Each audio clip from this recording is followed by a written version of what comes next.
CPIM സമ്മേളനത്തിൽ വിഭാഗീയത ശക്തമായ കൊല്ലം കരുനാഗപ്പള്ളി ഏരിയ കമ്മിറ്റി ഇന്ന് പിരിച്ചുവിട്ടു. സംസ്ഥാന സെക്രട്ടറി എം വി ഗോവിന്ദൻ പങ്കെടുത്ത പ്രത്യേക യോഗമാണ് ഈ തീരുമാനമെടുത്തത്. അഡ്ഹോക് കമ്മിറ്റിക്കാണ് ചുമതല.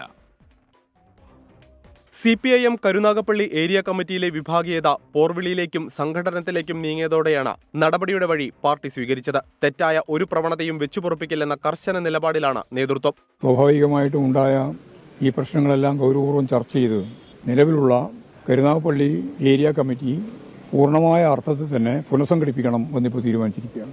ലോക്കൽ സമ്മേളനങ്ങൾ അലങ്കോലപ്പെടുത്തിയതിന് പിന്നാലെയാണ് ഏരിയ കമ്മിറ്റി തന്നെ പിരിച്ചുവിട്ടുകൊണ്ടുള്ള നടപടി. വിഭാഗീയത അവസാനിപ്പിക്കാൻ സംസ്ഥാന സെക്രട്ടറി തന്നെ പലതവണ നേരിട്ട് ഇടപെട്ടിട്ടും പരിഹാരമുണ്ടായിരുന്നില്ല. കുലശേഖരപുരം സൗത്ത് ലോക്കൽ സമ്മേളനത്തിൽ പങ്കെടുക്കാനെത്തിയ സംസ്ഥാന നേതാക്കളായ സോമപ്രസാദിനെയും കെ രാജഗോപാലിനെയും പൂട്ടിയിടുന്ന സാഹചര്യം വരെ കാര്യങ്ങളെത്തി.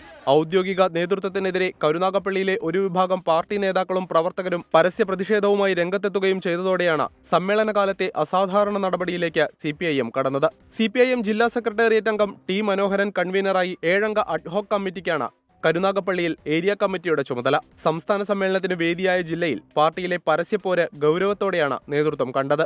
അരുൺ രാജ്, 24 കൊല്ലം.